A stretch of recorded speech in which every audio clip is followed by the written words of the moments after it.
Teacher बड़ा handsome है, आजकल ये सब भी चल रहा है, टीचर बड़ी ब्यूटीफुल है। आखिर क्या रीजन है कि साल भर से पढ़ाने के बाद उन्हें सिलेबस याद नहीं है? प्राइम मिनिस्टर के जो ब्रेन कहे जाते हैं, आप उसमें घुसना चाहते हैं। मैं कुंजी से पढ़कर आया था, मैं गाइड बुक से पढ़कर आया था, मैं बहुत सीरियस स्टडी नहीं करता था, मैं टाइम टेबल फॉलो नहीं करता था। यार उस वाली कोचिंग में होते तो और मजा आता। यानी जब आप ये डिसाइड कर लेते हो कि उजांग सर के साथ तैयारी करनी है, कुंजी से पढ़ पढ़ के मैंने 10-12 पास किया है, पबजी खेल रहा था, एंजॉय कर रहा था। तो when I act your guide, यानी जब आप ये डिसाइड कर लेते हो कि उजांग सर के साथ तैयारी करनी है, तब वहां पर मामला थोड़ा सा अलग हो जाता है। मैंने पहले भी बताया कि मैं आपको तैयार करता हूं, राइट। जब मेरे साथ तैयारी करनी है तो आपको मैं तैयार करने पे बहुत ज्यादा वक्त लगाता हूं। क्यों? क्योंकि सीधा सा मेरा बहुत सिंपल सा फंडा है भाई, आज मेरी कैपेसिटी ये है 200 ml की, ठीक है। मैं एक सामान्य सा स्टूडेंट हूँ, आता जाता हूँ, कुंजी से पढ़ पढ़ के मैंने 10-12 पास किया है, बस किसी तरह से जिंदगी जी रहा था, पबजी खेल रहा था, एंजॉय कर रहा था। अचानक से मुझे जिंदगी के बड़े हिस्से को पाना है। तो आप इस माइंडसेट को आज समझ जाओगे तो चीजें बहुत आसान हो जाएंगी।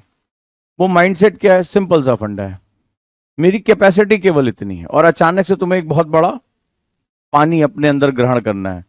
आपको अचानक से अपना ट्रांसफॉर्मेशन करना, अचानक से आप देश की सबसे एलीट सर्विस में जाना चाहते हैं, जिसकी लीजेसी बहुत बड़ी है, जो देश के पॉलिसी मेकर्स हैं, जो हमारे मंत्रियों के, हमारे प्राइम मिनिस्टर के जो ब्रेन कहे जाते हैं, आप उसमें घुसना चाहते हैं। कल आपकी बनाई गई पॉलिसीज देश भर में लागू होंगी, तो अचानक से क्या होगा? अचानक से आप चाहते हैं आईएएस बनना, तो मैं क्या करूं? ऐसे जग उठाऊं और जग का पानी इसमें उड़ेलूं। अब तो मुझे लॉजिकली बताना, तो मैं जब ये पानी उड़ेलूंगा तो इस ग्लास में कितना पानी आएगा? आपको चाहिए 1 लीटर पानी। अब जैसे बिटिया की बोतल है, ठीक है, तो अब मुझे ये बोतल है, ये यूपीएससी है, ये तुम हो।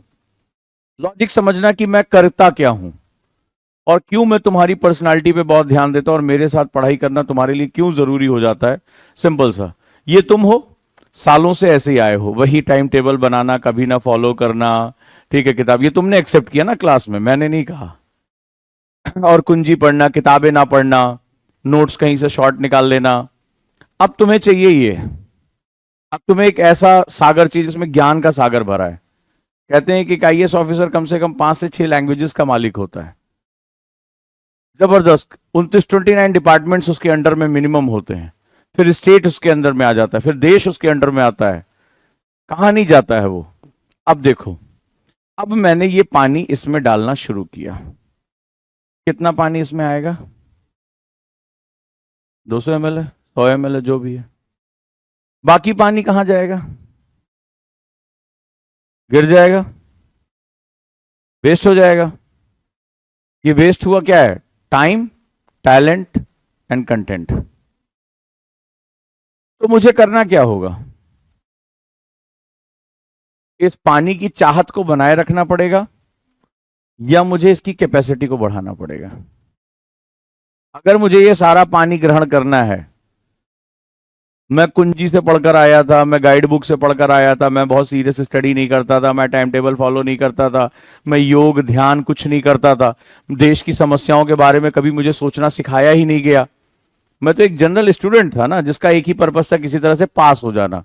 और अचानक से कॉन्सेप्ट समझ लेना, अचानक से मुझे देश की सबसे एलीट सर्विस, जिसमें हिस्ट्री भी पढ़ना है तो इकोनॉमिक्स भी पढ़ना है, जिसमें मैथ्स भी पढ़ना है, इंग्लिश भी पढ़ना है, जिसमें साइंस भी पढ़ना है और डिजास्टर भी पढ़ना है, और जब सब पढ़ लिया तो एथिक्स भी पढ़ना है।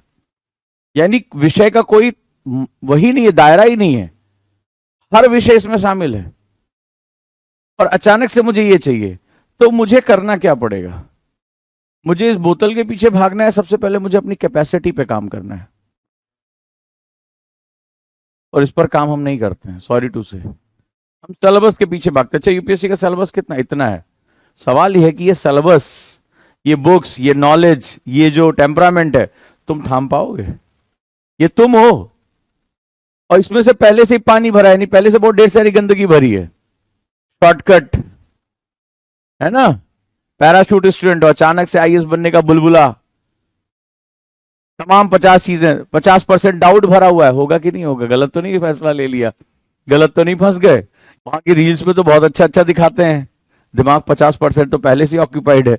बचेगा क्या? ये सिलेबस आएगा ये सिलेबस, ये इकोनॉमिक्स चल रही है, इकोनॉमिक्स चल रही है, हिस्ट्री चल रही, पॉलिटी चल रही है, और सारा पानी नीचे। बड़ा सिंपल सा फंडा है जिंदगी का। सो वी जनरली फोकस, सब लोग फोकस करना सिखाते हैं, हम आपको 1 साल में सिलेबस पूरा कर देंगे, हम आप में 1 साल का आईएएस का कोर्स पूरा कर देंगे। हर कोचिंग कहती है ना, आप जाओ रिसेप्शन पे बैठी होगी, एक बड़ी बढ़िया सी बात करने वाली लड़की हो, तुमसे ऐसी बातें करेगी। देखिए आप पीछे फोटो देखिए, ये सारे 50 बच्चे हमारे यहां से बैठ के यहीं पर ही पढ़ गए। आप भी सोचेंगे अरे वाह क्या बात है, बोले 1 साल में हमारे टीचर जो हैं ये पूरा सिलेबस पूरा करा देंगे। वो तो करा देंगे, पानी में गिरा रहा हूं, हिस्ट्री, ज्योग्राफी, पॉलिटी, इकोनॉमी, तुम्हारा ग्लास उस पानी को थाम नहीं पा रहा है ना। हिस्ट्री आई, खत्म हो गई, बाहर गिर गया, तुम्हारे दिमाग में एक बार ही नहीं बैठा, कहां से मौर्य, कहां से आए हो, कब चले गए। इकोनॉमिक्स के टीचर ने आया, पढ़ाना शुरू किया, और जीडीपी, जीएनपी, और ये आया सट से बाहर। कुछ समय बाद तुम साल भर बाद ब्लैंक होते हो, अरे यार हमें तो कुछ आया ही नहीं। क्यों ऐसा हुआ? ऐसा इसलिए हुआ just because of you never work on your capacity. तो जब मेरे साथ यूपीएससी की तैयारी करने आते हो, तो जितना समय सब्जेक्ट की अथॉरिटी में तुम मुझे चेक कर चुके हो, एक सिलेक्शन वाली क्लास में मैं कहां से घुसता हूं और कहां निकलता हूं, और किस अथॉरिटी के साथ निकलता हूं कि अगले दिन बच्चे मैसेज करते हैं कि सर 30 क्वेश्चन हो गए, 15 क्वेश्चन हो गए, पीवाईक्यू एकदम रट गया। भाई आखिर मेरी भी कसौटी तो यूपीएससी ही है ना। अगर मेरे बोले गए वर्ड्स यूपीएससी के क्वेश्चन पढ़ना, मुझे क्या चाहिए? और 20 में से 19 क्वेश्चन डायरेक्टली जीएस पेपर 3 में आए हैं, और डे वाइज दिखाया है। ये भी नहीं कि सिर्फ बोल रहा हूं, लोग कहते मेरे नोट से आया, मैं नोट्स भी नहीं दिखा रहा हूं, मैं डे वाइज दिखा रहा हूं। भाई इस दिन पढ़ाया था, डे वाइज, डिजिटल नोट्स है ना मेरे सारे, तो उसमें डे आ जाता है अपने आप, क्लाउड पे आ जाता है, मैं उसको चेंज नहीं कर सकता। अगर वो 10 अक्टूबर है तो वो 10 अक्टूबर ही रहेगा, मैं उसको चेंज नहीं कर सकता। और न्यूज़पेपर भी उस दिन का छपता है, तो वो तो आर्काइव में आप क्रॉस वेरीफाई कर सकते हो। तो सवाल यह है कि वर्क किस पे किया जाना है, इस पर या इस पर? तुम्हें किस पर वर्क करना है? इस पर। अब वो कैपेसिटी क्या होती है, दैट्स इंपॉर्टेंट। ये कैपेसिटी ही तुम्हारा, जितना तुम अपनी कैपेसिटी को बढ़ाने के लिए कोशिश करोगे, जिंदगी में बड़े से बड़ा हासिल कर पाओ। और ये कैपेसिटी बिल्डिंग क्यों? क्योंकि बहुत से लोग आईएएस में जाने के बाद फ्रस्ट्रेट हो जाते हैं, संभाल नहीं पाते हैं। किसी तरह से एग्जाम पास कर लिया, कुछ भी है, लक फैक्टर है। लेकिन एक स्टूडेंट और भी सोचता है कि मुझे देश का कैबिनेट सेक्रेटरी बनना है, मुझे पॉलिसी मेकर बनना है, आने वाले समय में पॉलिसीज को मेरे नाम से जाना जाए। मैं आधार के बारे में बात कर रहा था, नंदन नीलेकनी की किताब है रिबूटिंग इंडिया, जिन्होंने भारत में आधार का टेक्निकल सेगमेंट संभाला। जब उनका इंटरव्यू देखोगे, उनकी किताब पढ़ोगे, तो उसमें एक आईएएस ऑफिसर का नाम आता है बिहार कैडर के। आधार उनका कॉन्सेप्ट था, और उस कॉन्सेप्ट को देश के लेवल पे लागू किया गया। उनको स्पेशली बुलाया गया था, नंदन नीलेकनी उनके काम से इतने प्रभावित थे कि उन्हें बुलाया गया, बोला आप मेरे साथ रहेंगे, आपने ग्राउंड पे वर्क किया, आपको लोगों के बारे में पता है। आपको पता है प्रधानमंत्री कृषि बीमा योजना, ये भी एक आईएएस का दिमाग है। आपको पता है आयुष्मान भारत किसका कॉन्सेप्ट है? Anil Swarup, IAS officer. जो आज हेल्थ कवरेज की बात हो रही है, देश के जो है इतने लाखों लोगों को 5 लाख रुपए तक का बीमा मिल रहा है, ये एक आईएएस ऑफिसर का दिमाग है। तो आप सोचो क्या हो, आप इतिहास में दर्ज होने जा रहे हो। ये अनिल स्वरूप साहब जो है आईएएस ऑफिसर, उन्होंने पायलट प्रोजेक्ट किए थे, बड़ा सक्सेस मिला, तो प्रधानमंत्री ने उनको बुलाया, बोले यार एक ऑफिसर है, बुलाओ तो उसको। कैबिनेट सेक्रेटरी बोला, तो उन्होंने फोन किया, यार तुम्हें पीएम बुला रहे हैं। ये हालत होती है। बोले आप स्वरूप साहब आप प्रेजेंटेशन दीजिए कि ऐसा होना चाहिए कि नहीं होना चाहिए। और उन्होंने ग्राउंड पे वर्क किया था। चीफ सेक्रेटरी जो है, वो कैबिनेट सेक्रेटरी, वो सेटिस्फाइड ही नहीं कर पा रहे थे, वो सवाल के जवाब ही नहीं दे पा रहे थे। वो जब ग्राउंड पे वर्क किया, उन्होंने बताया साहब ऐसे ऐसे ऐसे ऐसे है। देखिए फिर क्या है, पूरे देश में आज लागू है, कितने लोगों की जिंदगी बच रही है। आप क्या बन सकते हैं इसके बारे में सोचिए। आज कितने किसानों को कृषि का मुआवजा मिल रहा है, उनके घर में 2 वक्त की रोटी जा रही है, उनकी फसल बर्बाद हो रही है तो उनको सरकार मुआवजा दे रही है। ये तो पहले पता था, पटवारी के आधार पर, आकलन के आधार पर मुआवजा मिलता था। कितना ले दे रहे उस पर डिपेंड करता था। आप सोच रहे हो आज आधार की वजह से हमारी लाइफ कितनी आसान हो गई है। एक आईएएस ऑफिसर का दिमाग है। आज इतने लोगों को हेल्थ कवरेज मिल रही है, एक आईएएस ऑफिसर का दिमाग है। गवर्नमेंट पॉलिसी इंप्लीमेंट करती है, लेकिन आप ग्राउंड पे वर्क करते हैं। तो आपको सिर्फ ये नहीं सोचना कि मुझे यूपीएससी निकालने के लिए अपनी कैपेसिटी, आगे पूरा राष्ट्र खड़ा है, पूरा राष्ट्र खड़ा है। आज नीति आयोग भारत के लिए थिंक टैंक का काम कर रहा है, सोच रहा है। आज हम जो रियल फेडरलिज्म पे जा रहे हैं, केरल कैडर का आईएएस ऑफिसर शशिकांत जो है, जो क्या नाम है, जो केरल कैडर के आईएएस ऑफिसर है, उनका दिमाग है ये। तो जो ये चीजें हो रही हैं, ये आपका काम रहेगा। तो आपको ये सोचना है कि जब हम इस सर्विस में आ रहे हैं तो बहुत छोटी सोच के साथ ना जाए कि किसी तरह हिस्ट्री पूरे कर ले, ज्योग्राफी, ये बहुत छोटी चीजें हैं। इस एग्जाम को बहुत कठिन लोगे तो आगे के एग्जाम नहीं क्रॉस कर पाओगे। तुम्हारी सोच बहुत बड़ी होनी चाहिए। तुम अपने आप में ये मत सोचो कि मुझे इस साल का आईएएस बनना है। ये सोचकर पढ़ाई करो कि मुझे देश का कैबिनेट सेक्रेटरी बनना है। तो उसके लिए 23 साल तक तुम्हें अपनी एंट्री ले लेनी होगी। अगर कैबिनेट सेक्रेटरी में जाना है तो 23 साल तक तुम्हारा सिलेक्शन हो जाना चाहिए। अब जिसके जिसके पास ये मौका है वो जान लगा दे। और वहां पर भी तुम्हें डिस्टिंग्विश कैरियर रखना पड़ेगा, यानी कि आप जब फील्ड में जाओ तो आप अच्छा काम करो। तो कब कर पाओगे? जब कैपेसिटी बिल्डिंग तुम्हारा डीएनए लेवल पे हो जाएगा, तुम्हें आदत हो जाएगी एडॉप्ट करने की, एडॉप्टिव हो जाओगे। तो पहली चीज क्या होती है कैपेसिटी बिल्डिंग की? एडॉप्टिव। अच्छा, ये ज्यादा पानी ग्रहण क्यों नहीं कर पाएगा? बड़े ध्यान से इस कॉन्सेप्ट को समझो। ये ज्यादा पानी ग्रहण क्यों नहीं कर पाएगा? जैसे मैं और पानी डालू इसमें, बाहर गिर जाएगा। ये ज्यादा पानी ग्रहण क्यों नहीं कर पाएगा? क्यों नहीं है क्षमता इसकी? पहले से भरा हुआ है। अच्छा, अगर मैं एक बलून ले लूं, ध्यान से सुनना, एक मजबूत बलून ले लूं और उस बलून में पानी डालूं, तो इसमें अगर मैं एक्स्ट्रा पानी डालूंगा तो बाहर गिर जाएगा। लेकिन अगर मैं एक गुब्बारे में पानी डालूं तो वो और बड़ा हो जाता है। वो पानी को ग्रहण कर लेता है ना, वो पानी को ग्रहण कर लेगा। और पानी डालूं वो और बड़ा हो जाएगा, वो और ग्रहण कर लेगा। तो इसका मतलब प्रॉब्लम कहां है? कैपेसिटी की। इस रहस्य को तुम समझ गए तो आज से जीवन तुम्हारा बदल जाएगा। किस बात पे डिपेंड है? कहां डिपेंड है? ये आज तुम्हारी लाइफ की सबसे चेंजिंग, बहुत अपने आप को बदल देने वाली क्लास है। प्रॉब्लम कहां है? अगर मैं ये बताओ, अगर मैं एक मजबूत बलून ले लेता हूं, गुब्बारा, उसमें ये पानी डालता हूं गायब, इसमें ये पानी डालता हूं, इससे ज्यादा वो है ना और बड़ा हो जाएगा बलून, हो जाएगा ना, वो पानी को ग्रहण कर लेगा। तो कैपेसिटी बिल्डिंग इसकी नहीं है लेकिन बलून की है। क्यों? प्रॉब्लम कहां है? मटेरियल में। ये रिजिड है। क्या है? रिजिड है। और बलून क्या है? फ्लेक्सिबल है। इसका मतलब अब जो मैं तुम्हें सिद्धांत सिखाने जा रहा हूं कि जिंदगी में कैपेसिटी बिल्डिंग करने के लिए अगर आप क्षमता निर्माण करना चाहते हैं,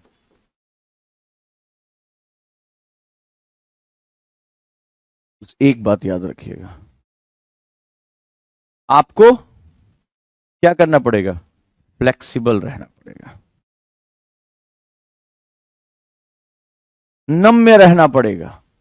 और फ्लेक्सिबल का मतलब होता है एडॉप्टिव। आप अपने चीजों को, अपने चैलेंजेस को कैसे एडॉप्ट कर लेते हैं।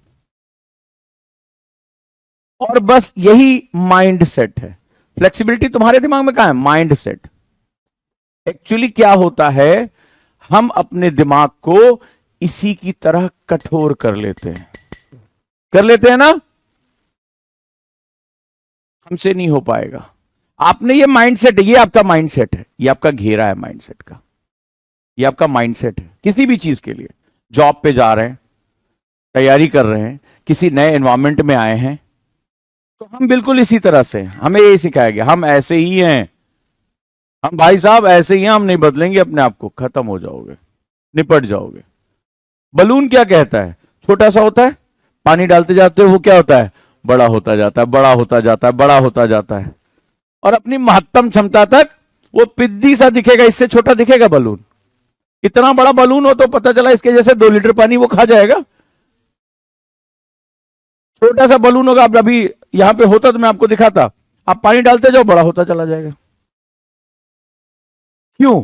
क्योंकि उसकी जो मटेरियल है वो इलास्टिक है, वो एडाप्टिव है। छोटा सा दिख रहा है, कुछ खास नहीं दम है, एकदम हल्का सा दिखता है ना, ये तो ग्लास बड़ा भारी है। तो जो अहंकार होता है, ये अहंकार है हमारा, ये घमंड है हमारा, ये फिक्स माइंडसेट है। भारी बहुत होता है यार ये।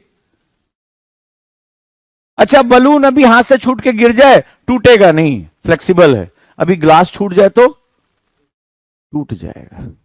तो जब अहंकार को चोट लगती है ना, अहंकार टूटता है। और अगर ये स्टील का होता तो जहां गिरता वहां चोट लगती।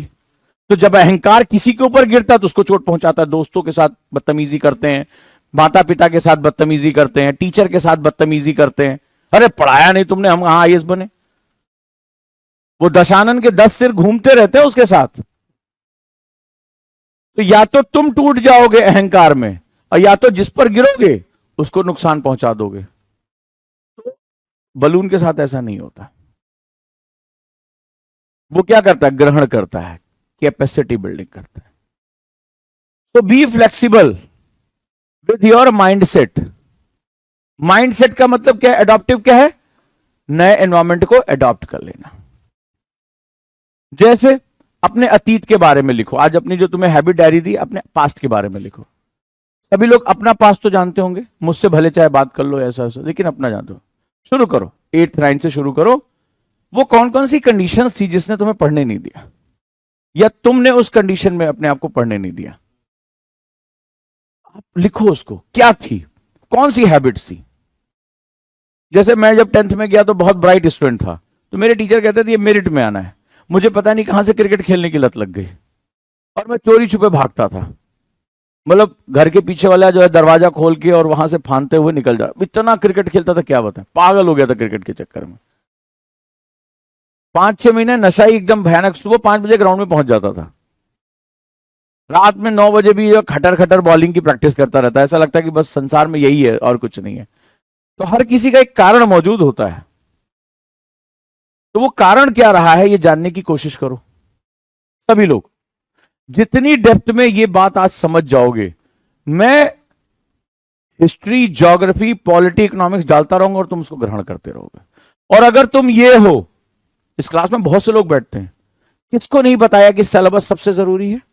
सिलेबस रोज लेकर आना है। मेरी आज यूट्यूब की 50 वीडियो देख लो, 50 में बात की। पीवाईक्यू के बिना सिलेक्शन नहीं होगा। कम से कम 50 वीडियो में मैं बात बोल चुका हूं। 50 बार एक ही बात बोल रहा हूं, उसके बाद पूछता हूं कि ये टॉपिक कहां है, और आप कहते हो कहां है। इसका मतलब मैंने तो पढ़ाया, आपका गिर गया भाई साहब। सिर्फ इसमें 1 या 2% स्टूडेंट ऐसे होते हैं जो एडॉप्टिव होते हैं, वो अपने आप को बदलते हैं। बहुत आसान है यूपीएससी। केवल 50,000 स्टूडेंट का कंपटीशन है।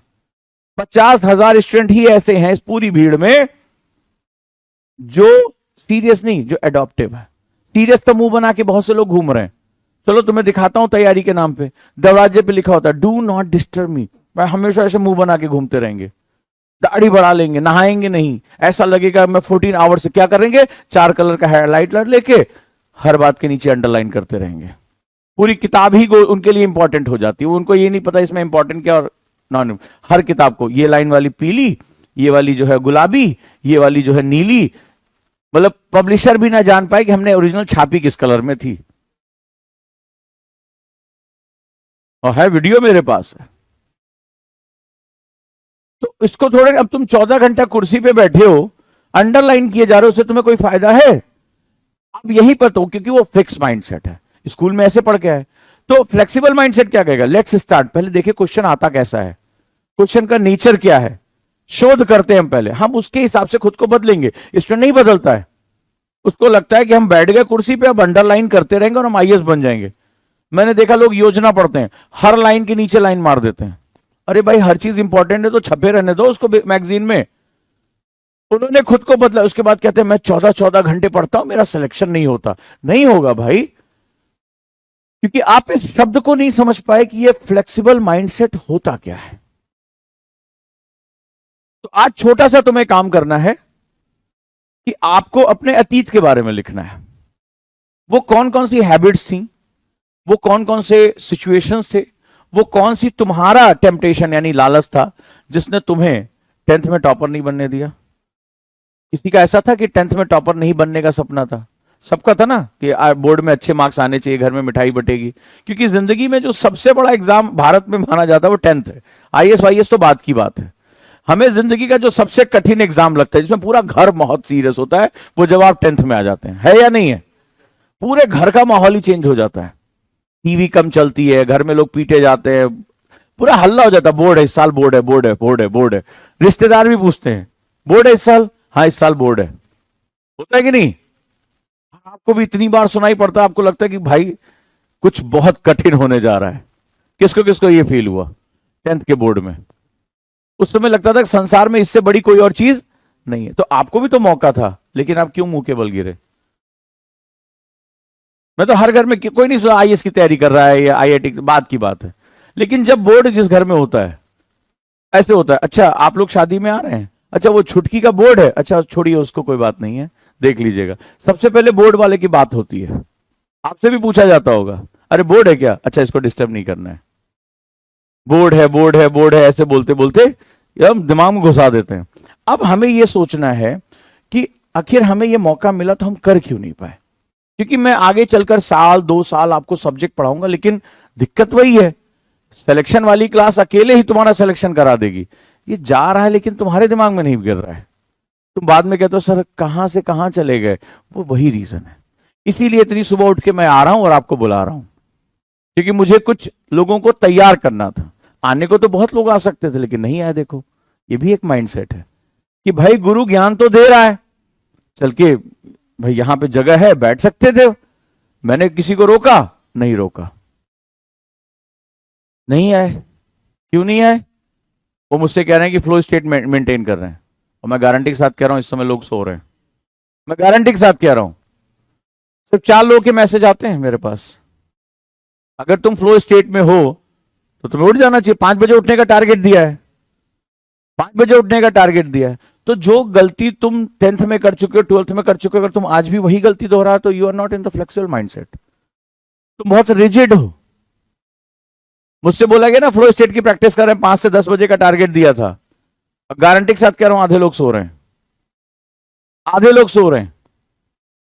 तो ये है वो चीज, हम सक्सेस के फॉर्मूलों के साथ साथ हम फेलियर के फॉर्मूले भी डील करते हैं। तो मेरे साथ जब आप तैयारी करते हैं तो मैं आपको तैयार करता हूं। मेरा सिद्धांत एनएलपी का बहुत क्लियर है कि अगर मैं तुम्हारी कैपेसिटी बढ़ा दूं और तुम्हें कैपेसिटी बढ़ाना सिखा दूं, तो तुम ये सिर्फ सब्जेक्ट नहीं, आने वाले समय में जो भारत की चुनौतियां उसको भी एक्सेप्ट कर पाओ। क्योंकि मेरा पर्पस बहुत क्लियर है, सिर्फ तुम्हारा सिलेक्शन नहीं कराना है। जब तुम फील्ड में जाओ तो तुम एक ऐसे ऑफिसर होने चाहिए जिसके नाम के साथ पॉलिसीज जुड़ी होनी चाहिए। और हैं ऐसे लोग। अगर आज बांदा में पानी का संरक्षण हो रहा है तो उसके पीछे भी एक आईएएस ऑफिसर है। अगर जल संरक्षण परियोजनाओं को अगर सरकार, ये सब ऑफिसर्स करते हैं यार, ये फील्ड वर्क करते हैं, ये डाटा जुटाते हैं, और इन्हीं को फिर जो है क्या होता है, नेशनल लेवल पे लागू कर दिया जाता है। वो तभी कर पाओगे ना जब तुम्हारे पास कैपेसिटी बिल्डिंग होगी, तभी तो कर पाओगे, नहीं तो नहीं कर पाओगे। तो क्षमताओं का हमें निर्माण करना है। जितनी ज्यादा हम कैपेसिटी बिल्डिंग कर पाएंगे उतना ही हमारे लिए यूपीएससी, लास्ट में तो कह रहा हूं, बाहर से देखोगे तो 13 लाख लोग एग्जाम दे रहे हैं, फॉर्म भर रहे हैं। अंदर देख जाओगे तो केवल 50,000 से कंपटीशन है। इससे सस्ता एग्जाम नहीं है कोई। 50,000 में तुम्हें 1,000 लोगों का सिलेक्शन होना है, बहुत बढ़िया है। लेकिन वो 50,000 कौन है? क्या उनके पास एनसीईआरटी अलग से आती है? उनका द हिंदू अलग छपता है? क्यों? उनकी विपिन चंद्रा में कुछ पेजेस ऐसे गुप्त होते हैं जो वहीं से क्वेश्चन पूछे जाते हैं? होता होगा। तो 50,000 लोग पास क्या एक्स्ट्रा है? अच्छा उनके पास कोई ऐसी घड़ी होती है उसमें समय रुक जाता होगा और उनका 48 घंटे के बराबर बनता होगा, ऐसा कुछ?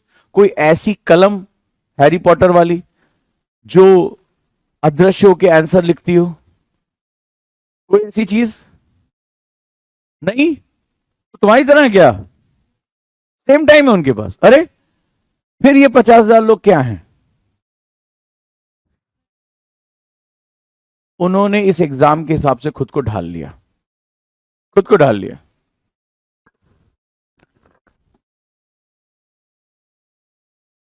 राइट। तो ये जो खुद को ढाल लिया, ये सबसे महत्वपूर्ण है। यही कारण है जितना ज्यादा, तो इसके लिए तुम्हें ये जानना पड़ेगा तुमने गलतियां क्या की। तो आज तुम्हें हैबिट डायरी में क्या लिखना है? पास्ट में, और ईमानदारी से लिखना वो सारे कर्म, कुकर्म और कांड सब कुछ उसमें लिखना कि जिसकी वजह से तुम अपने लक्ष्य तक नहीं पहुंच पाए। सुनहरा मौका था, तुम्हारा पूरा परिवार बोर्ड की तैयारी में लगा पड़ा था, मम्मी पापा सब देखते हो, मम्मी जल्दी उठा देती थी, अरे बोर्ड है इस साल, बोर्ड है इस साल। टीवी धीमे चलता था, इससे अच्छा मौका ही नहीं था कभी। लेकिन हम तो चूक गए। क्यों चूके? तो क्या वो चीजें हट गई हैं? वो आते चली गई? जगह बदलने से वो आते, वो तो तुम्हारे अंदर है ना। वो ये थोड़ा तुम कानपुर में रहते थे, नोएडा आ गए तो बदल गई, नहीं, वो तो वहां पे तुम्हारे साथ वो आई हैं, यहां पर भी हैं। तो आपको यहां पर क्षमता निर्माण पर फोकस करना पड़ेगा। मेरे साथ जब तैयारी करेंगे तो मैं 2 हिस्सों में काम करूंगा। जितना ज्यादा आपकी कैपेसिटी बिल्डिंग होती चली जाएगी, अभी मान लो एक बहुत मजबूत गुब्बारा ले लूं मैं, ये 1 लीटर की बोतल तो ऐसे खा जाएगा वो। 2 लीटर डालूंगा, उसको भी 3 लीटर डालूंगा। इसका मतलब है कि अगर मेरा फ्लेक्सिबिलिटी बहुत अच्छी मेरे माइंड की, मैं चीजों को अडॉप्ट कर लेता हूं, नए परिवेश के अनुकूल हो जाता हूं, तो फिर डालो मुसीबत जितनी डालनी, डालो इंफॉर्मेशन जितनी डालनी है, मैं ग्रहण कर लूंगा। तो मेरे ख्याल से आज तुम्हें जीवन का रहस्य पता चल गया होगा। अब ये फ्लेक्सिबल माइंडसेट बनता कैसे है, ये सबसे जरूरी है। इसके लिए सबसे पहले चीज होती है सरेंडर करना। ज्ञान के साथ अहंकार आता है। एक कहानी सुनाता हूं, ध्यान से सुनना। जब रावण को समझाया गया, हे रावण, सामने जो है वो नारायण है, नारायण के अवतार हैं, बच नहीं पाएगा तू, तो क्यों ना जाके मित्रता कर ले, वो तो करुणा निधान है, वो तो दया के सागर हैं, सीता माता को वापस कर दे। जब रावण को समझाया गया, और तू तो इतना ज्ञानी है, सभी वेदों का ज्ञाता है, संसार का समस्त ज्ञान है, तो जाकर क्या कर, सरेंडर कर, और प्रभु तुम्हें जो है माफ कर देंगे, वो तो शत्रुओं को भी माफ कर देते हैं। रावण हंसा, बोले राम से मित्रता मुझे अहंकार से भर देगी, और रावण को राम की मित्रता नहीं चाहिए, रावण को अपने अहंकार से मुक्ति चाहिए। और अगर मैंने राम से मित्रता कर ली, मैं नारायण का मित्र हो गया, मुझसे ज्यादा, और पहले से मेरे पास इतना अहंकार है, पहले से मेरे पास इतना घमंड है कि मैं त्रिलोक का सबसे बड़ा विजेता हूं, मैं शिव तांडव स्तोत्रम का जो है रचयिता हूं, वेद संगीत ज्ञान विज्ञान रावण सबका ज्ञाता था। बोले पहले से मेरे पास इतना अहंकार है, अरे राम का मित्र बन जाऊंगा तो मैं उस अहंकार से और भर जाऊंगा। रावण को राम की मित्रता नहीं, अहंकार से मुक्ति चाहिए। तो ज्ञान जब हमें किसी चीज का होता है तो अहंकार अपने आप आ जाता है कि मुझे तो बहुत कुछ पता है। तुम्हें सबसे पहले सरेंडर करना होगा, सरेंडर करना होगा। और सबसे अच्छा एग्जाम्पल भी मैं आपको देता हूं, हनुमान चालीसा पढ़ी है, राम दूत अतुलित बलधामा, अंजन पुत्र पवन सुतनामा। लेकिन आगे जब पढ़ते हो तो हनुमान जी के गुणों के बारे में बात होती है। अष्ट सिद्धि 9 निधि के दाता, समस्त सिद्धियां, अष्ट सिद्धि 8 सिद्धियां होती हैं सब हनुमान जी के पास, 9 निधियां हनुमान जी के पास है। जय हनुमान ज्ञान गुण सागर, जय हनुमान ज्ञान गुण सागर, मतलब ज्ञान और गुणों के आप सागर हैं, यानी इससे बड़ा कुछ नहीं है। यानी हनुमान जी अष्ट सिद्धियां, वो अपने लघुमा, अपने शरीर को छोटा कर सकते हैं, अणिमा सिद्धियां हैं, वो अपने शरीर को बहुत बड़ा कर सकते हैं, वो किसी भी समय कहीं से कहीं पहुंच सकते हैं। समस्त समस्त ज्ञान और गुणों के सागर, पांडित्य में वो है। उनके गुरु कौन थे? सूर्य, सूर्य से शिक्षा प्राप्त की। सूर्य कौन है? माना जाता है वेदों के जो रचयिता के रूप में जो पहला जो व्याख्याता वही माने जाते हैं। तो आप सोचिए, सोर्स से आपने सीधे जो है ज्ञान लिया है, वेदों का ज्ञान लिया है, आप ज्ञान गुण सागर हैं। और उसके बाद आप कौन है, क्या कहते हैं? मैं रघुनाथ का दास हूं। कई वो कहते हैं मैं हनुमान हूं, कई वो कहते हैं कि मैं जो है वो I am the boss of, मैं, मेरे पास 8 सिद्धियां हैं, फलाना है। नहीं, नहीं कहते ना वो। हर जगह वो कैसे अपना परिचय देते हैं?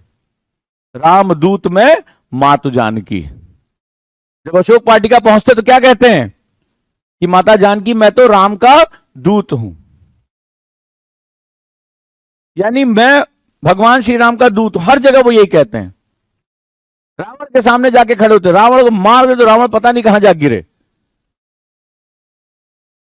लेकिन वो क्या कहते हैं कि प्रभु, जो व्यक्ति पहले विजिट में लंका चला है उनके लिए रावण को बांध के लाना कौन सी बड़ी बात थी।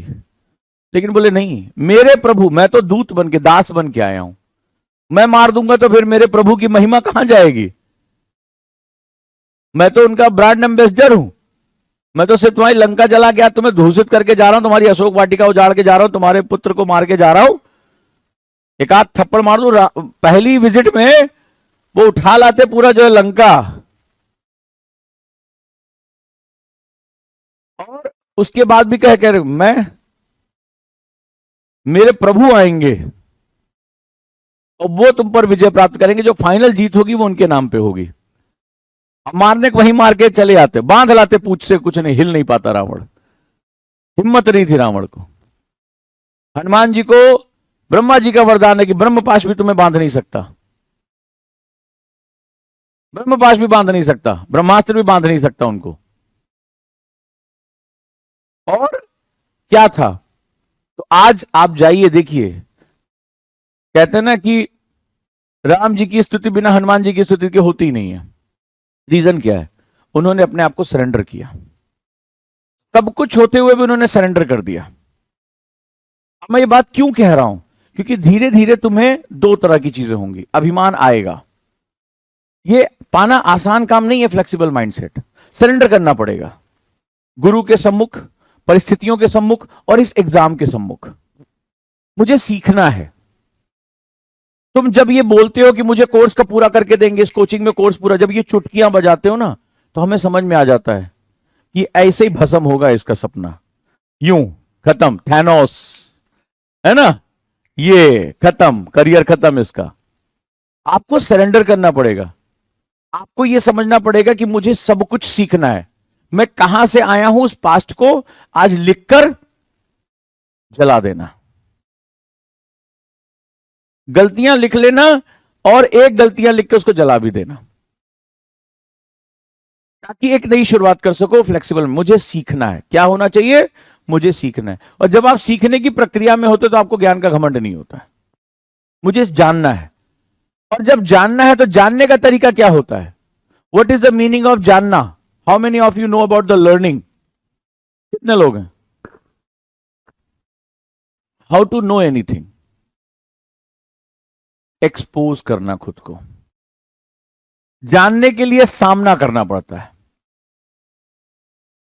जानने के लिए सामना करना पड़ता है। इस टॉपिक से क्या क्वेश्चन आएंगे तुम्हें कैसे पता चलेगा? जब तुम क्वेश्चन करोगे। अच्छा आंसर कैसे लिखा जाता है? आप YouTube पे मैं अभी जाओ, देखो नीचे अभी आंसर राइटिंग क्लास। सर अच्छा आंसर कैसे लिखें? अच्छा आंसर कैसे लिखें? अच्छा आंसर लिखने के लिए लिखना पड़ता है। आप पहले दिन से ही अच्छा आंसर, अच्छा मतलब कोई वो चाहते हैं कि वो जादुई फ्रेम हो, ये दिया और बस उसी फ्रेम पे उंगली चलाई और वो बन गए। वो कर्सिव राइटिंग चाहते हैं। वो अभी उनका बाल मन जो है वो यूकेजी से बाहर नहीं आया है। यूकेजी में होता है ना वो, उसके ऊपर लिखा जाता है बार बार। तो अच्छा उत्तर लिखने के लिए उत्तर का सामना करना पड़ेगा। आप क्वेश्चन को सामना करो, लिखना शुरू करो। सर न्यूज़पेपर कैसे पढ़ें? न्यूज़पेपर पढ़ना पड़ेगा।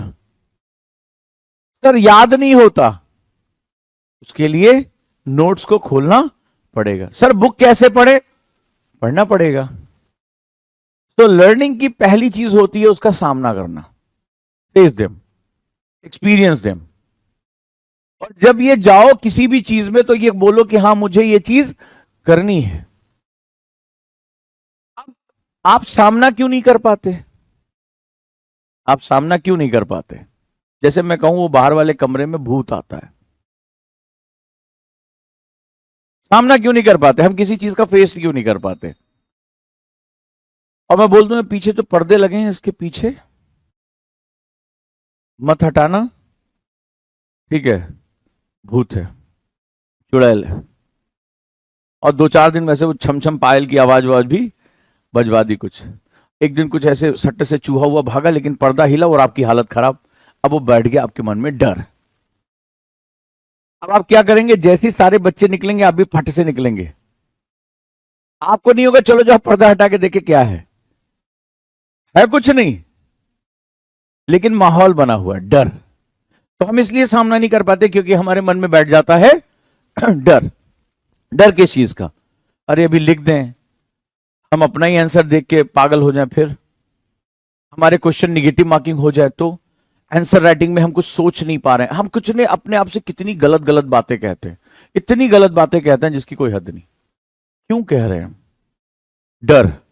ये डर जो है तुम्हारा समाज ने तुमने अपने अंदर बिठा रखा है, इस डर को निकाल के फेंक दो। और डर को कैसे निकालोगे? डर को कैसे निकालोगे? नहीं, सामना तब जब डर पहले ही मन में बैठा हो। डर पहले मन में होता है, डर सामने थोड़े ना होता है।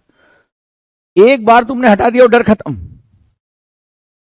तुम छोटे हो गए तुम्हें भी डराया गया होगा, वहां मत जाना भूत है। बड़े हुए चलेगा बोले कहां भूत है। हुआ है कि नहीं हुआ है? डर खत्म। डर को सामने फेस कर, लेकिन क्यों नहीं कर पाते हैं? जब तुम्हें डराया गया हो तुम डरे होगे, कई दिनों तक, महीनों तक, सालों तक नहीं गए होगे वहां। क्यों? डर बैठता है मन में। डर किस चीज का? खोने का। तुम्हें बताया होगा भूत ऐसा होता है, चुड़ैल, लंबे लंबे दांत। अच्छा देखा किसी नहीं है?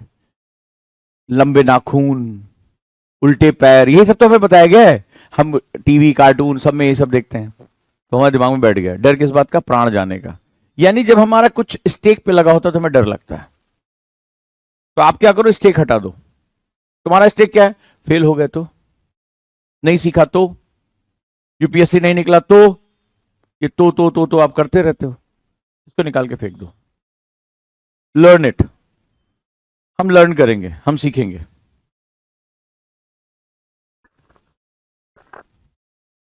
हम सीखेंगे।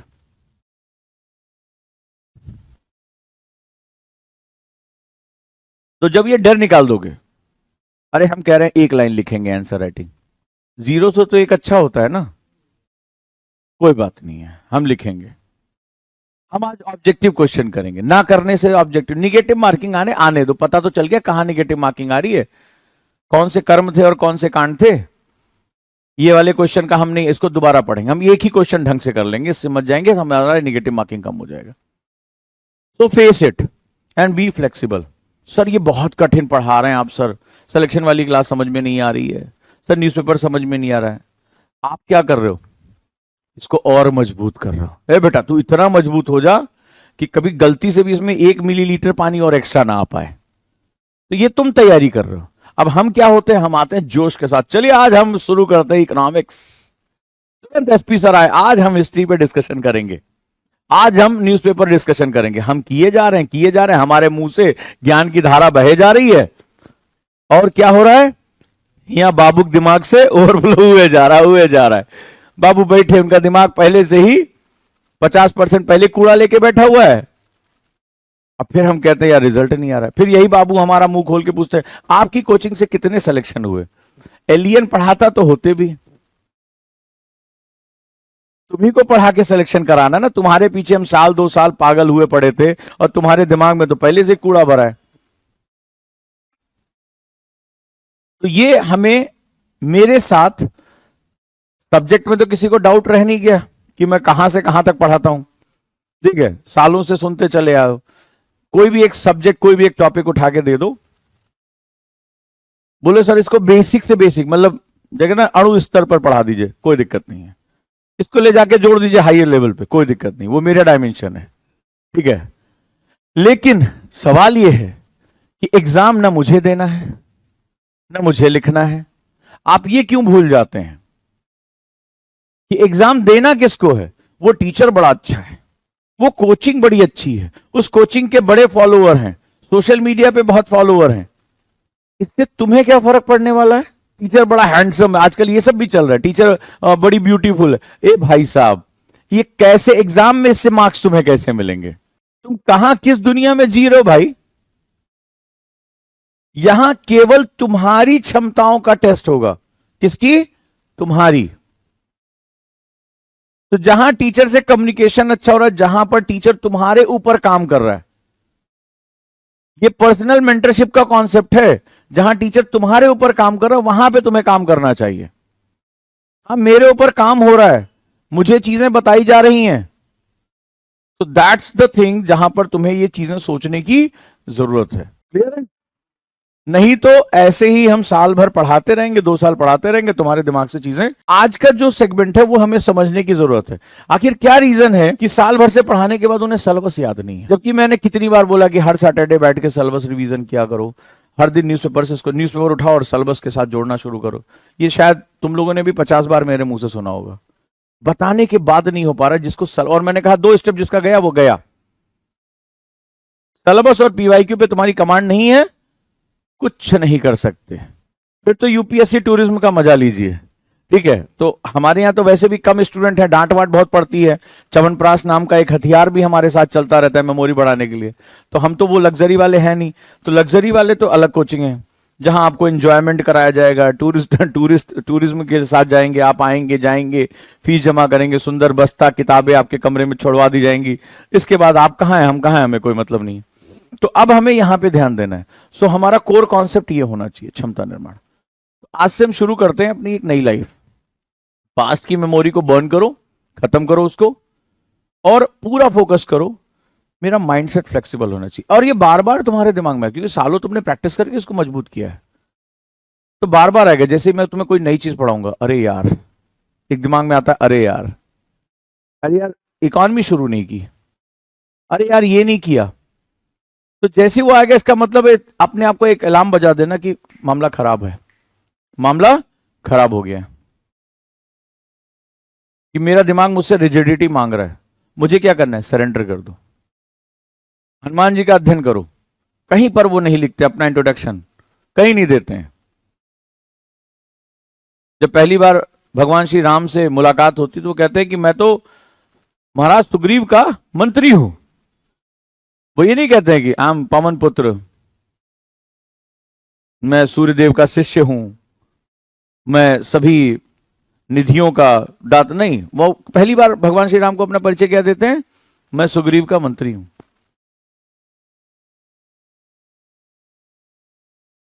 दूसरी बार जब माता जानकी के पास जाते हैं, मैं रामदूत हूं। पूरे टाइम वो क्या बताते हैं? जब विभीषण से मुलाकात होती है तो क्या है? मैं दास हूं, मैं सेवक हूं। तो अहंकार नहीं होना चाहिए। अहंकार एक को हुआ रावण को, उसका हश्र आपने देख लिया। सोने की लंका, सभी ग्रहों को उसने बांध के, शनि को पैर के नीचे बांध रखा था, सारे ग्रहों को बंदी बना के रखा। ज्योतिष का इतना बड़ा प्रकांड विद्वान था कि ग्रहों को ही घुमा दिया। कुबेर आके खजाना भरता था, पुष्पक विमान था हवा में उड़ने वाला। तो अपनी अपनी मान्यताएं हो सकती हैं, लेकिन यहां पर कहानी क्या है कि एक के पास समस्त शक्तियां थी। रावण को एक घूंसा युद्ध में मार दे, बोले चलो एक एक थप्पड़ की लड़ाई हो जाए, एक एक घूंसे की लड़ाई हो जाए। रावण जो इतना शक्तिशाली था, हनुमान जी का एक घूंसा पड़ा, उसको थोड़ी देर बाद वो उठा है, चेतना उसको आई, बाप रे बाप। बोले एक घूंसे में मुझे मूर्छा आ गई है, तो अगर ये आदमी लड़ने पा जाए तो क्या मेरा हालत करेगा? खाली घूंसे में मुझे चक्कर आ गए। ये स्थिति है। उसके बाद भी हनुमान जी कहते नहीं, तुम्हारा वध तो श्री राम करेंगे, मैं तो उनका दूत हूं। और तुम्हें ये बताने आया हूं कि अगर दूत के घूंसे में तुम्हें चक्कर आ रहे बेटा, तो आगे तुम्हारा घन चक्कर तय है। तो एक को अहंकार था, मारा गया। एक कभी अहंकार को नहीं पलने दिया, तो आज हम, कोई भी मुसीबत होती है, क्या कहते हैं? भूत पिशाच निकट नहीं आवे, महावीर जब नाम सुनावे। नासै रोग हरै सब पीरा, जपत निरंतर हनुमत वीर। कहते हैं ना, तो ये जीवन का दर्शन है कि जब भूत पिशाच से भी डर लगता है तो किसका हम नाम लेते हैं? हनुमान जी का। तो सिंपल सी एक घटना है, आपको लर्न करना है। जो चीज बताई जाए, अपने गुरु पर विश्वास, हमेशा विश्वास। तो जब तक हनुमान जी को क्या था, आपने देखा इतने महाशक्तिशाली, लेकिन जब बैठे थे, जब 100 योजन समुद्र पार करना था, तो बैठ के रो रहे थे ना कि अब ये पता चल गया, जटायु के भाई ने बता दिया कि माता सीता को वहां लंका ले जाया गया है, रावण लेकर गया है। वहां रो रहे हैं बैठ के, एकदम उदास है कि कैसे ये समुद्र कैसे लांघू। तो जामवंत आते हैं, बोले तुम भूल गए तुम कौन हो? बोले क्या कौन हो? बोले तुम्हें एक श्राप मिला था, तुम वो हो जिसने सूर्य को फल समझ के निगल लिया, दौड़ पड़े खाने के लिए। ये 100 योजन समुद्र तुम्हारे लिए कुछ नहीं, एक छलांग मारोगे उधर चले जाओगे, पवन पुत्र हो तुम। तो इसका मतलब क्या है? चेतना। शक्तियां कहां होती हैं? कई लोग इसको माइथोलॉजी के रूप में ले सकते हैं, कई और धर्मों के विश्वास हैं। मुद्दा ये नहीं है।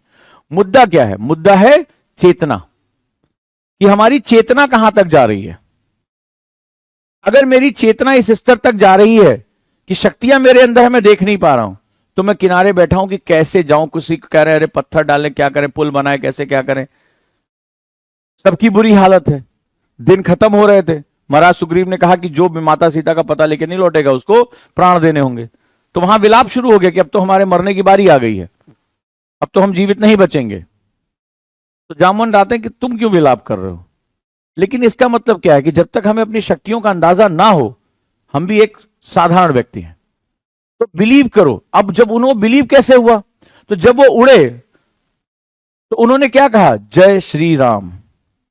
अर्थात जिस पर उनकी आस्था टिकी है उससे उनको विश्वास मिला। तो जब माता जानकी के पास वो पहुंचे अशोक वाटिका में, तो बोले तुम तो एक वानर हो, छोटे से हो। उस समय लघुमा रूप में थे, अपने शरीर को जितना चाहे छोटा कर सकते थे। तो बोले तुम बेटा ये दशानन, इतना बड़ी सेना, इतने उसके पराक्रमी पुत्र, इतना कैसे करोगे? बेटा मुझे शक हो रहा है। माता जानकी ने कहा बेटा मुझे शक हो रहा है, मुझे शंका हो रही है कि तुम ये तो छोटे से वानर हो, ये तो इतने दुष्ट राक्षस हैं, तो तुम्हें चीर फाड़ देंगे। क्या कहते हैं? वो कहते हैं कि मेरी आस्था किसमें है? प्रभु श्री राम में। आप किसी भी धर्म को मानते हो, मैटर ये नहीं है, हम हमेशा अपनी आस्था को एक हायर पॉइंट पे लगाते हैं। तो उन्होंने कहा कि माता आप क्यों परेशान हो रही हैं? मैं किसका दूत हूं? मेरे ऊपर आशीर्वाद किसका है? प्रभु श्री राम का। तो बोले अब आप चमत्कार देखिए। फिर जो शरीर बड़ा हुआ बड़ा हुआ बड़ा हुआ, उसके बाद देह अशोक वाटिका की ऐसी की तैसी, फलाना ढिकाना, मेघनाथ को आना पड़ा। और ब्रह्मपाश भी बांध नहीं सकता था, उनको मिला हुआ आशीर्वाद की बांध ही नहीं सकता। उन्होंने कहा नहीं मैं अपने ब्रह्मदेव का अनादर नहीं करूंगा। तो बंध गए, हाथ ऐसे जोड़ ले, बोले बांध दीजिए आप। बोले आपका अनादर नहीं होना चाहिए। उनको आशीर्वाद है कि उनको ब्रह्मपाश भी नहीं बांध सकता। मेघनाथ को वही निपटा देते, वो अकेले वही सारा जो है वो रामायण उन्हीं की हो जाती है। लेकिन यहां पर क्या महत्व? जब भी आप अपने गुरु, अपने टीचर, अपनी क्लास के साथ जुड़े, तो वहां कोशिश करें कि संपूर्ण श्रद्धा के साथ जुड़ें, शंका नहीं होनी। क्योंकि श्रद्धा क्या करेगी? आपको शक्ति देगी। जब आप किसी चीज में अपनी लगन लगाते हैं तो आपको शक्ति मिलती है। ये शक्ति क्या करती है? आपकी चेतना को जागृत करती है। आज की क्लास थोड़ी आध्यात्मिक हो सकती है, लेकिन ये आपके जीवन की क्लास है। क्योंकि मेरी आपकी जर्नी केवल यूपीएससी क्रैक करने की नहीं है, आपकी जर्नी बहुत लंबी है। एक शानदार प्रशासक बनने की, एक बहुत अच्छा ब्यूरोक्रेट बनने की है। भारत के चैलेंजेस कम नहीं होंगे, भारत के चैलेंजेस और विकट और खतरनाक होंगे। कल जेमिनी ने अपना चेहरा दिखा दिया, चैट जीपीटी 5 अपना चेहरा दिखा रहा है, अभी रोबोट्स आने बाकी हैं, वो अपना फेस दिखाएंगे। आने वाले समय में समस्याएं मानवता के खिलाफ खड़ी हो जाएंगी, ह्यूमैनिटी के खिलाफ। ह्यूमन वर्सेस रोबोट्स की लड़ाई शुरू होने जा रही, मशीन। तो आपके चैलेंजेस इतने विकराल होने जा रहे हैं, इतने विकट होने जा रहे हैं, जिसका आपको अंदाजा नहीं है। आप एक ऐसी लड़ाई लड़ने जा रहे हैं, ऐसे राक्षस से लड़ने जा रहे हैं जिसको आप पैदा कर रहे हैं। आज हम उसमें खूब मजे से फीडिंग कर रहे हैं, लेकिन ये राक्षस कल हमें खाएगा। राइट। आने वाले समय में साइबर क्राइम्स ये सब इतने बढ़ेंगे, आपका दिमाग हिल जाएगा कि कैसे पकड़े इनको। कल एडवाइजरी जारी करनी पड़ी कि अपनी फोटोज मत दें एआई को, जारी हुई ना एडवाइजरी, और हम ही तो दे रहे हैं उसको। वो कुछ भी कर सकता है, कुछ भी कर सकता है। और ये डाटा सेफ नहीं है, दूसरी कंपनियों के पास पड़ा हुआ है, तो आपके चैलेंजेस बहुत बढ़ने वाले हैं। अब आपका चैलेंज छोटा मोटा वो पुराना नहीं रह गया है, तो be ready for that challenges. तो वो कब कर पाओगे? जब आप एडॉप्टिव होगे, जब आप फ्लेक्सिबल होगे। तो मैंने आज बात की कि विश्वास जब आप किसी चीज में करते हैं तो आपको मिलती है शक्ति। जब आपको मिलती है शक्ति तो आपकी चेतना होती है जागृत, और जब चेतना जागृत हो जाती है तो फिर आप जो चाहे वो कर सकते हैं। जब हनुमान जी की वो विलुप्त चेतना जागृत हुई, अरे मैं तो पवन पुत्र हूं, मैं सूर्य तक पहुंच गया, तो भाई इस कंडीशन में मेरे लिए 100 योजन क्या है? कुछ नहीं, एक छलांग बराबर है। लेकिन जब वो छलांग लगाते हैं तो क्या कहते हैं? आई एम, जैसे विदेश में बोलते हैं सुपरमैन, ही मैन, लेकिन वो क्या बोलते हैं? जय श्री राम। यानी वो अपने आराध्य को याद करते हैं, जहां से वो शक्ति ले रहे हैं। और ये पूरे जीवन पर्यंत चलता है। जब वो लक्ष्मण जी को मूर्छा आ गई, शक्ति लगी, तो सुबह तक हिमालय जाकर संजीवनी बूटी लाना है, जा रहे हैं वेग से उड़ते हुए, तो रास्ते में एक राक्षस उनको बरगलाता है ऋषि बन के कि आओ यार थोड़ा आराम करो, जा रहे हो। क्या बोलते हैं वहां भी? क्या बोलते हैं कि मैं राम काज से जा रहा हूं।